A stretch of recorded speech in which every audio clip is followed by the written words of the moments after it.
Si Yan Lim, bukas sa reunion project at pagdidirect kay Kim Chu. Diretsahang sinagot ni si Yan Lim ang tanong kung bukas ba siya sa posibilidad na muling makatrabaho si Kim sa isang proyekto. Ayon sa aktor at direktor, wala siyang isinasarang pinto pagdating sa trabaho at handa siyang tumanggap ng anumang proyekto na darating.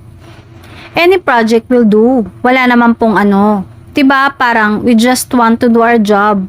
We just want to be able to do films, pahayag niya.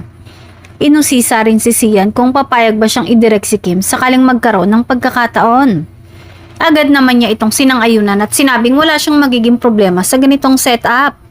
Of course, oo naman. Diretsahang sagot ng aktor na ngayon mas nakatuon din sa kanyang karir bilang direktor.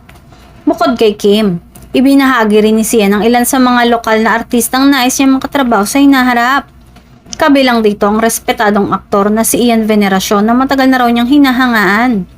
Ayon sa kanya, madalas na silang nagkakausap simula pa noong kanyang Cinemalaya film at matagal na niyang ipinahayag ang kagustuhang makatrabaho ito.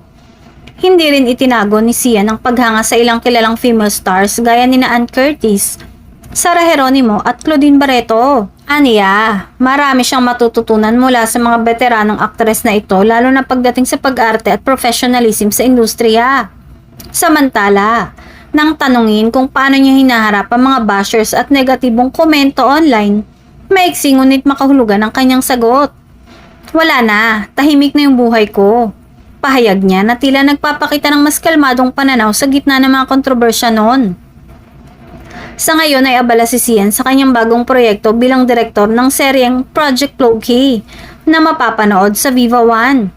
Pinagbibidahan nito ni Dylan Menor, Jada Avanzado at Marco Gallio at nakatakdang magsimulang ipalabas sa February 21, isang panibagong hakbang sa lumalawak niyang karera sa likod ng kamera.